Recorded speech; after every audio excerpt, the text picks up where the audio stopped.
Lights, camera, action. Welcome to the Scrapbook Podcast, Director's Cut.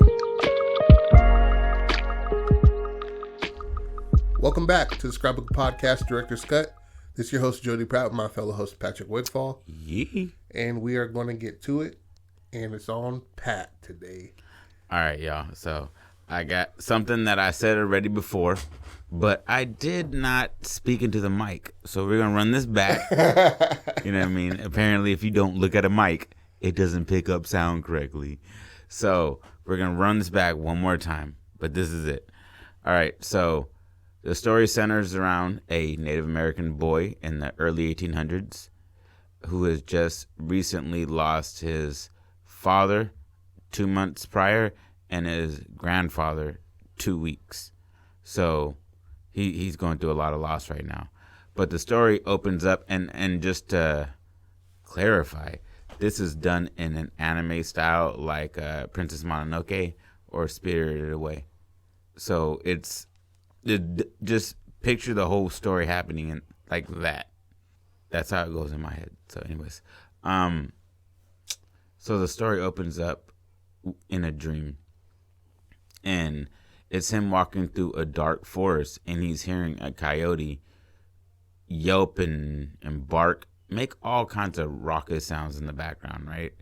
And then he's going down a dry woods, so there's not a lot of leaves on the trees, so you can kind of see through them. There's a little bit of like a backdrop, and the backdrop is a fire pit very far down in the forest. So, but you see it illuminates the forest to where you can see the bones of the trees creeping towards the sky, right? And then he sees, while the coyote is yelping and barking, he sees a wolf walking past. And the wolf is keeping eye contact as it walks across the pathway back into the forest. But the eyes shimmer, and he can keep eye contact with it. And he's trying to get to the fire pit, but the wolf is stopping him. And as he walks towards it closer, the wolf is getting closer to him. Coyote barking is getting louder and louder. And as he gets to approaching the fire, he realizes it's his grandfather's, what did you call that again? When you burn somebody? Pyre. Pyre. Yeah, it's his grandfather's pyre. But before he gets there, the wolf is in front of him. But that coyote yelping is just ringing in his ears, right? Then he wakes up early in the morning, the blue light. He wakes up, there's tears in his eyes. He's really conflicted. He's trying to understand as a young man how to man up and be the person he needs to be, but also deal with loss. Everybody's dealing with loss. So, he's trying to keep pace with the people around him, but also understanding that, he was really close with his grandfather. And so he comes out of his little tent, and his mother meets him, and she's like, hey, are you going on your hunt or your fishing trip? Or are you going to go fishing? And he's like, yeah. And she's like, you need to talk about this. You need to say something, Don't keep it all inside. I'll kill you. If you can't talk to me, talk to the forest. And he's like, what I need right now is just not think about it. And he's like, why don't you go fishing at your grandpa's spot? That's something you guys did all the time. And he taught you how to fish, He was really good at it. And she tries to get a chuckle out of him, and he's like, and he chokes back a little bit of a cry, and he's like, I miss him. She ends the conversation right there, and she's like, I probably should step away from this. And she's just like, you can talk. Keeping it in is not going to help anything. So she walks away from him, and she tells him, she loves him. And then he goes into the forest. And as he's walking through the forest, he has no attachment to anybody really right now. So he's just on his way to a good old pond that his grandpa and him used to fish at. And as he's walking through the forest, he's just contemplating life, thinking about things. And it just keeps being drawn back to his grandpa. And his his journey takes him about a day. And so what happens is he takes a little nap. And when he takes a nap, he has a dream about his grandpa and him fishing. And when he's having that dream about him and his grandpa fishing, he's playing on the rocks. And his grandpa says, "Hey, none of that here." He's like, "You're going to scare the fish and kill yourself. What are you doing?" And he's like, "That moss is slippy. You'll crack the back of your dome." And he's like, "All right, sorry." And his grandpa was really serious about fishing. He was a great man, but he was serious about his fishing. Don't fuck up the water. Then we're not going to get nothing for tonight. And so this story happens in chapters. And I think I left that out in the last time, is that they're happening in dreams. And so there has to be moments where Brett's taking a nap. So this dream sequences. Yeah, exactly. Yeah. And so while he's having that dream, you hear coyotes in the background.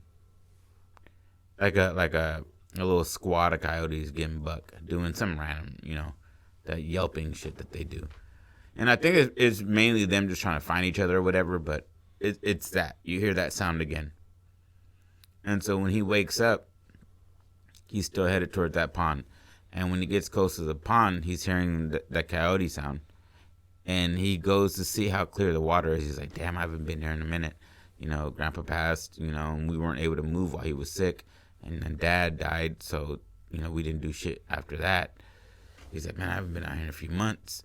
And he's just looking at it, taking it all in, steps on the rock, almost slips on the moss. Almost. And he's just like, fucking Grandpa would be just shaking his head at me right now. What am I doing? And then he sits by the water and he's looking out. And he's just not understanding how to deal with it. And he hears like a little bit of in the bushes.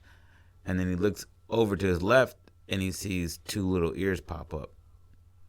And then a coyote steps out. And he's like, "Oh." And he's like, the coyote begins to speak to him. And this is like a very quick acceptance of what he's dealing with. Because because of his belief system, he's just like, "Oh, this is just a spirit talking to me."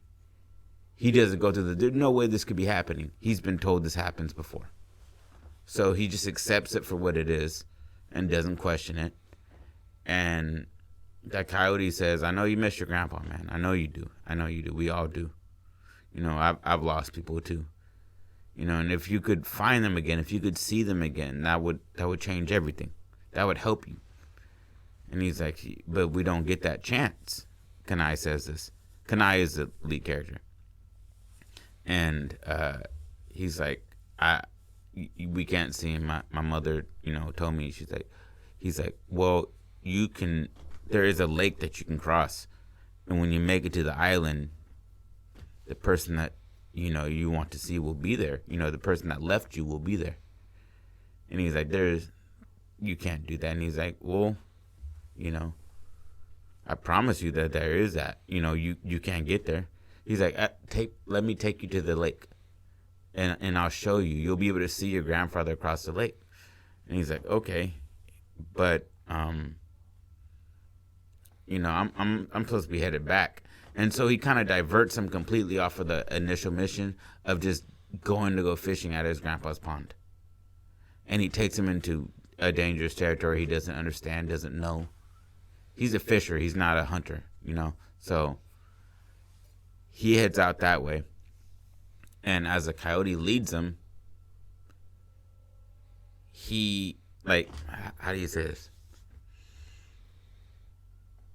He begins to slip deeper into a psychosis of things coming alive that shouldn't be alive. And so as he's walking through the forest, he's walking away with the coyote, and the coyote starts to dip ahead a little bit and get a little almost too far away from him. And so he begins to run, and as he's running, the forest is now changing around him, and it's not the same forest he was in. So he was in a pine forest. Now he's in a oak forest. So it almost seems like he left reality a little bit. And as he's going through this forest, he loses the coyote, but he sees the wolf chasing the coyote. And then he hears like yelping from the coyote, like it's being hurt. And then he's left, and then it gets quiet again. You lose a sense of the color. And the sense of the color, we'll touch on that later. But he loses that every so often. When he hears that coyote yelp in pain, he loses a sense of color. And he's fearful. He's scared of the wolf because the wolf has been following him for days now. Ever since his father died, there's been this wolf circling camp. His dad was a big guy on campus. He was a warrior, and his whole profession was to go out and do what I need to do to protect this place. It wasn't let's communicate and talk. It was, I defend you. This is what I do. And his grandfather's role was to teach and to love and to, speak to. Mother was love, and, just that emotional back end for everything else that everybody else is lacking in, right? And so, where was I at? He was. The wolf is circling the. Okay, yeah. So the wolf has been circling their area for a while now, since his father passed, and it's just he's had his eye on him, and so he's aware that this thing has been around, and now that he's talking to his coyote, it's kind of trippy that the wolf is still there. So he's still attached to reality by the fact that the wolf is there, more than the coyote talking to him, because he's like, this could. Be whatever the fuck it is, right? Okay, so go. You were just at him following and the wolf chasing the coyote, and now you're back at the camp. You said the duality of the wolf.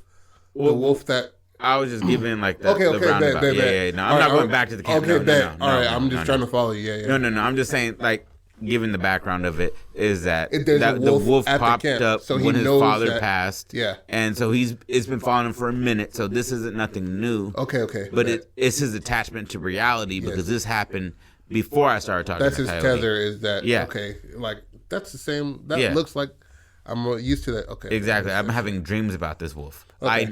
It's been here for a minute. And so he comes to a realization midway through that this coyote might be leading him to his death, because as the story goes on, every time he comes upon what I was thinking in my head is he's coming down into a lake. So he's coming off of like a mountaintop, not a mountaintop, but like a hilltop. And he's seeing it as it goes down, and he doesn't see an island. So him following the coyote, where's that wolf? Because the wolf was chasing the coyote. Well, that's the thing, is he never sees a wolf catch it. Okay. That's why it's always in the distance. So when he gets to the hilltop and he sees that coyote, that wolf has now disappeared. What it is the coyote. I guess we're this far in. The coyote is the spirit of mischief and deceit, evil. So it's leading him towards somewhere, and it isn't a physical thing like that. Or, it would make sense that since this coyote is a representation of deceit, that it could have been a total play on his vision that would create this. Because whenever you're anybody who's in trouble, like you see your kid getting chased by a dog, you triple step. He saw his guide being chased. Now he's going to definitely follow his direction, because I'm lost. I'm in the fucking forest of oak trees now. I'm going to definitely follow you. You're being chased. That might be a illusion that the coyote's giving off, so he'd definitely follow him. Because before he's kind of like... Because you never see the actual engagement of the coyote and the wolf. You hear it. Yeah, exactly. It's all in your ears, baby. It's audio. Yeah. And it's just like... He's trying to talk him into following him the whole time, and then he's just like, man, I don't know, man. He's just like, hey, we got to hurry up now. Because, you know what I'm saying? Then he's like speeding up, and then you hear the yelps of a coyote. He's just like, hey, bro, where you at? Like, you know what I'm saying? He's following that voice, and now he's sprinting now to follow this motherfucker. And, okay, so now we're at the top of the hill getting down into the lake. Go ahead. So what I'm thinking is, and this is a piece that I wanted to add in throughout, is that the knots on the trees resemble faces here and there, right? Not to the point where you're like, oh, this is a nigga, like a nigga's face. It has to be in that you have to be. It's strictly for the viewer, kind of thing. Okay. It's not for the character. Loosely, just for our vision of because the grandfather's name represents tree, and he's going through Tinsin. I don't know how to say it. It's okay. Tsin, but it's a Native American name that it means tree. Mm-hmm. And then his mother's name is Ayana, which means eternal bloom. And so what I wanted to do is the further he got into this story, the less flowers and growth he saw. Yeah. And so it's slowly, everything around him is slowly dying. So it's like so he's like low key in like a forest, like a never ending story kind of forest. You're gonna hate me. I'll try you. You remember that shit? I never saw it. His horse died in the mud. Rest in peace. Anyway, yeah. So that makes sense. So now bring us back to where you're at. Him going to the lake. So he's at the top of the hill. So he's at the top of the hill, right? Catches the coyote. Sees him, he's like, okay. No, he doesn't. Yeah, he catches him. him. The coyote's at the top, and the coyote's sitting there as he pulls up, and he's like, how did you get away? And he's just like, I just barely got away. That wolf is on my heels. He doesn't want you to see your grandpa again. And he's just like, why would he not want me to see my grandpa again? He's just like, I don't know. You can't explain predators like that. You know, a wolf will always be, a lone wolf will always be a lone wolf. They can't talk. All they know is aggression. And he looks down. And what I really want to say is, if you're looking down onto a lake and you got that mist where you can only see maybe about 300 yards out, you don't see anything. It's mist. And so he looks down and he's like, yo, you said there was going to be a island out there. He was like, no, you have to swim across the lake, man. What did I do? To get to it. And he's like, that's a lot of water. He's like, the current will take you out that direction. You kind of just float, and then once you get to a certain point, baby, you hear that good old it's butter. It's butter. It's money. And so he's feeding them words on the way there, and he starts to notice as he's walking down the pathway that there is no growth anymore. That he's walking on like stones. And real white stones, you feel me? Like a white beach almost kind of thing. Mm. And then as he gets... Give me the vision, baby. That's what I'm trying to do. So as he's walking down to this white cobblestone, I want to say cobblestone, but there's no cement in the middle of that shit. It's just like a lot of loose rock that are all bone colored. Ivory. Let's call it an ivory beach, Ashy. Right? And so as he's walking towards it, the stones lose that bit of grit. And they become smooth. Yeah. And he's like, what the fuck is happening? And he hears like a heart, like a growl. And he looks over and the wolf is standing, I'd say maybe 2 inches into the water and is growling at him. And like he takes pause and he's just like, you've been following me the whole time. Like, what do you want from me? Like, if you're going to kill me, just kill me now. Like, why have you been following me for days, for weeks? He's like, you're the, and there's a little bit of emotional get out of like, just get it over with, because he's kind of talking to himself. He's kind of talking about the emotional weight that he's been holding back. He's like, he lets it out at this moment as far as speaking to the wolf, like, come out, nigga. Like, do what you're going to do. Do what you're going to fucking do. Or go. Which one is it? Because we're not playing this game anymore. And the coyote stands in the tree line and he's just like, just swim. Wolves don't swim. And he's like, and he doesn't have any facts behind this. He's just listening to the coyote. Because that's been his only person Yeah. thus far in this journey. That's given him any kind of insight. His mother said, talk to the forest, right? Right. So that's what I'm doing. Yeah. Yeah.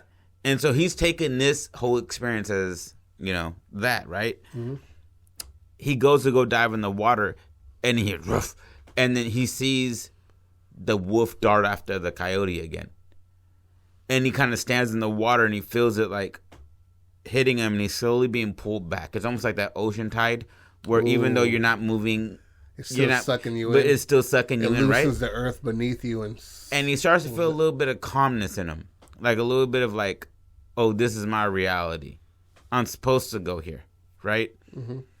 And he hears the actual sound of death, of a wolf killing a coyote. And he turns around, and in the water close to him is the wolf holding the coyote in its mouth, right? Mm-hmm. Remember, this is Princess Mononoke style. So the wolf seems, it's like a timber wolf. Like the wolf before Grey Wolves that was like lightweight, stockier. Mm-hmm. It's built like a really big wolf. And the representation of the wolf would be his father. Mm-hmm. His father, only way he knew how to protect him. The only way wasn't emotionally, it was physically. And he did it again in the spirit world. Mm-hmm. And he took out the mischief, the danger in his life. And he killed him.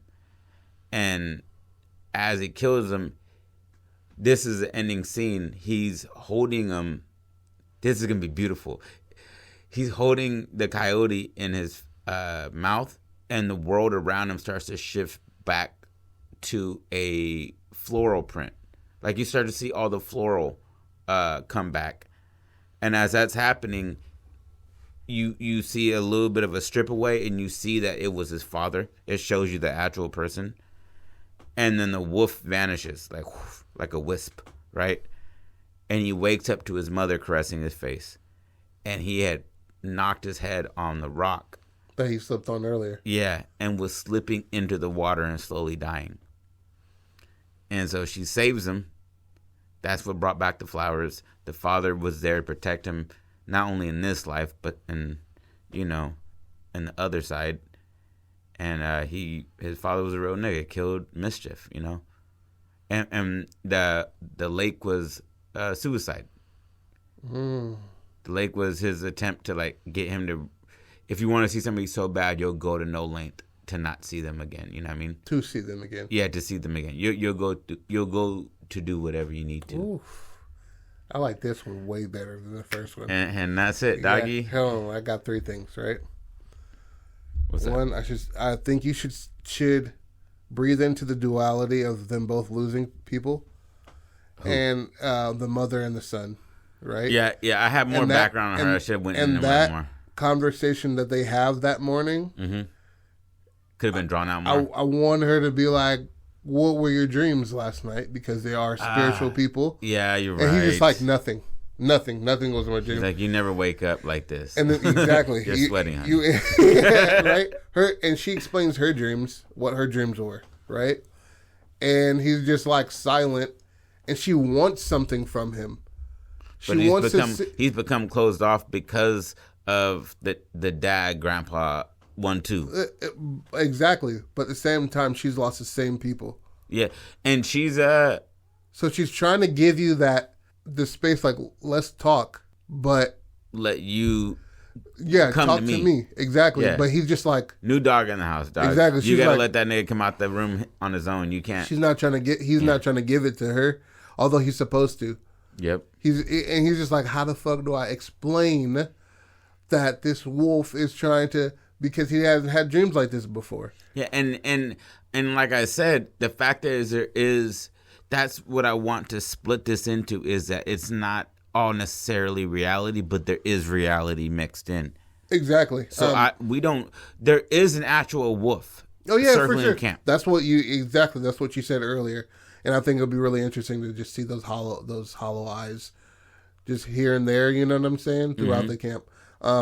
2, I think there should definitely be a clear warning of him going to get fucked up by some animal out there, maybe a buck or something like that while the coyote's taking him out there. And him I surviving some shit, not even destroying it or killing. I was thinking about the coyote leading him into like a warring tribes territory. But I was like, then I gotta like incorporate. That's what I think. That's what I think. Just the animal. Yeah, just say seems like a hog or a wild something. We didn't have them to the white folks game. Anything, a buck. A grizzly bear would be dope. Like a young grizzly bear. Yeah, a brown bear, something like that. And that he would just be like trying to stand his ground, and it shows how he's trying to be who he is right now can't work to win this fight. You gotta use your brain. You gotta tell your mom what's wrong. You gotta be that person, because otherwise you need to hit this fucking tree and climb that bitch and kick downward, bud, and not just stand there like you're your dad. You're not your dad. It's okay that you're not your dad. Okay. You know what I mean? I see where you're trying to get at. Yeah, I see where you're trying to get at.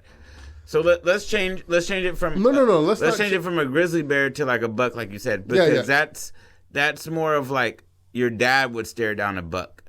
Exactly, and it's just like, and he'd slowly move, and this whole movement of taking the arrow out and knocking it, and knocking the motherfucking the buck down is so slow that he's moving.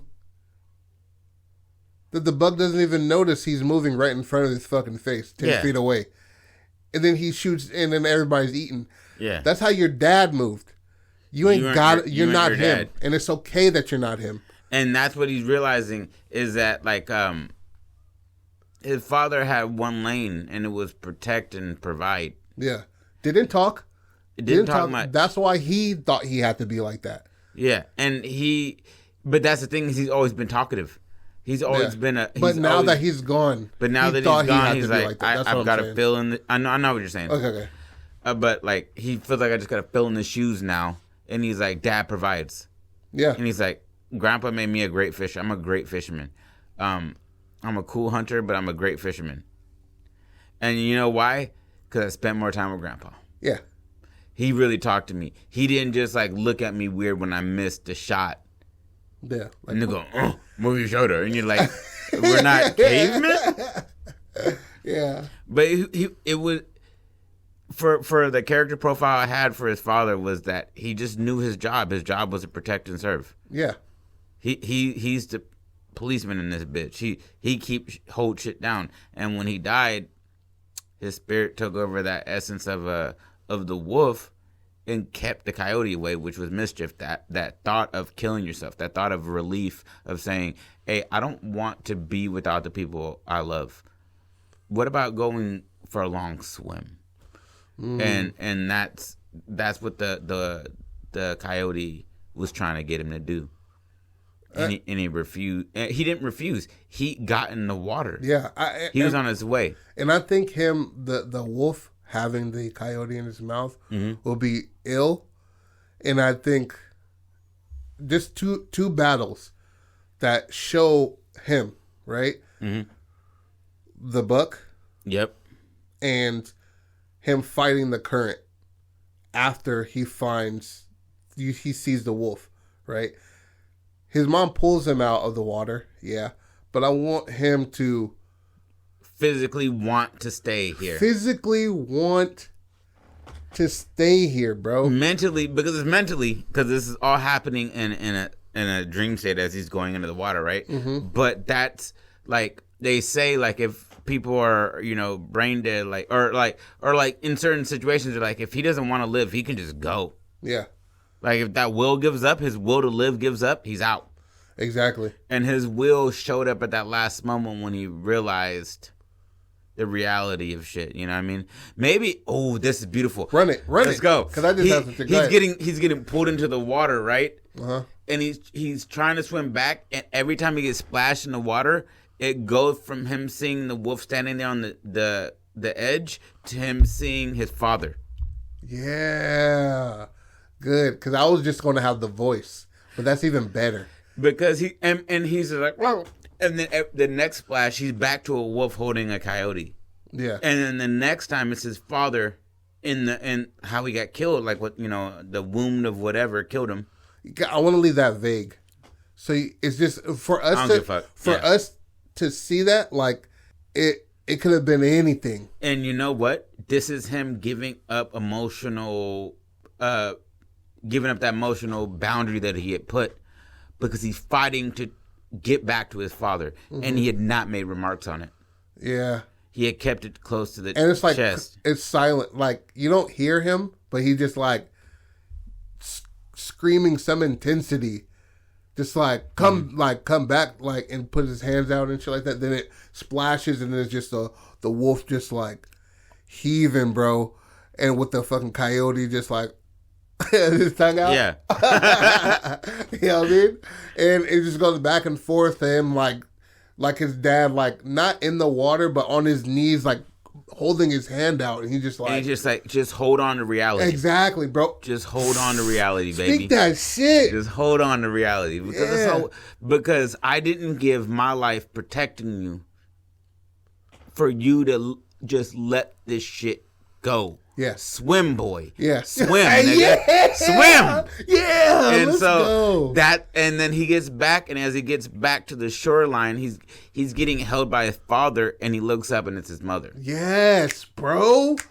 That's how we fucking do it, bro. Whip it. Whip it in the pot till the white dough. All right. Baking soda. Oh wow, man, that's fantastic, bro. And then he has. There's a short moment of him waking up and being like, talking to his mom, and his mom being like, you know, did you see him? And you know, they have like a whole little spiritual talk, because she knows what happened. She knows I don't know how she knows. Don't need to go into The it. dreams, dude. The dreams. They've seen. Well, this. as far as like him slipping on the rock. You feel me? Like, she was worried when she got there. She was like, he's been fishing for a long time. Maybe an underlining thing is he doesn't want to sleep because those dreams are happening. Ooh, so he could be like on the edge of like Psychosis. delirium. Yeah, delirium. Yes. And so when he falls into sleep, it's just DMT just like rushing through his head fucking, and he's just like. And she's like, I can't wake him up. Yeah. And that's what, he just stays awake all night, just staring into the fire and shit. And he's just like heartbroken. Heartbroken, bro. Because you can't sleep after your fucking loved one dies. Sleep don't feel good. Laying down don't feel good. Life, world. All of the sitting and standing and all of that don't feel good. Exactly. Then you just cry to Adele in the shower. Dude, I had Adele repeat after my mom died, bro. I was bawling my eyes out, nigga. Like, god damn, bro. I got that shit on repeat with my mom still alive, and I'm just like, you're like, stop crying like that. Or should I just be chasing pavements, even if they lead nowhere? Oh, goddamn, bro. Anyway, that shit was fire, Cuddy. That shit was fire, dude. I'm really excited. I'm really, really excited about that. I feel like I did it better this time, and I'm glad we re-recorded it. Yeah, because I was able to get into the idea of it more, and I felt like I just wanted to throw it out and have it done. Exactly, and because this is not your magnum opus, but it's close to it. What does that mean? What would you call me? Your last thing, your last hurrah. Oh, it's not. This is not it, but it's damn sure close, and it's good. It's really good. It's really good, and also how much energy you put behind it. Although I'm not a proponent of you putting so much energy behind these stories. Oh no, but I just like. But I love it. I love that you are. Don't let me finish, bitch. Call me bitch one more time. We're gonna see what these mics do. But I love it. I love it, man. And there's more to come, you guys. There's more director's cuts from P. Weezy. P ain't by himself out here, nigga. I just put out half-ass ideas quicker than he puts out these full thought out. And you should see these fucking so he and I write on the whiteboards when we're writing out our stories, our director's cuts. Yes, sir. And the ones he's sending out look nothing like mine, bro. Mine are just like one board. He has like 3 different boards on one story. I'm trying and to it's so well thought out. Where it can break. Because he is into the person, into personality. I'm more so into broad strokes of it. This nigga's well defined with this shit. I'm not. And that's okay. That's how we equal each other out. You can bust out 30 in a month. I'm just like, you get one every day? Every day? You just like, yeah, this is a potato farmer that ate somebody. You're just like, hey, yo, first of all, nigga, who's that coworker that said my shit was like Castaway? You Benjamin Crabtree. Hey, Ben, bro, you're fucking wrong. That's like anybody crashing this. Okay, so was Life of Pi the same? Was as Castaway? No, nigga. Because the nigga was on sand. Salt. Bruh, it doesn't make sense. If you would have, bro, he drowned a German soldier in the middle of the Pacific. When the fuck did that happen in Castaway? I'm just saying, nigga. I'm just kind of upset. You said out of all things Castaway, there's many different movies you could have said it was like. The nigga didn't even stay on an island not one full day. I'm just saying. All right, nigga, I'm out of here, bro. Hey, man, bro, you can catch these ones, my nigga. All right, hey, that was Spirit Dreams. This is Spirit Dreams. The Scrapbook Podcast, Director's Cut. Let's this go. This is Patrick's episode, Spirit Dreams. That was fucking beautiful. I'm your host, Jody Pratt. My fellow host, Patrick Wigfall. Yo. Start of the hour, baby. We love you. Don't stop being creative. Peace. Get it.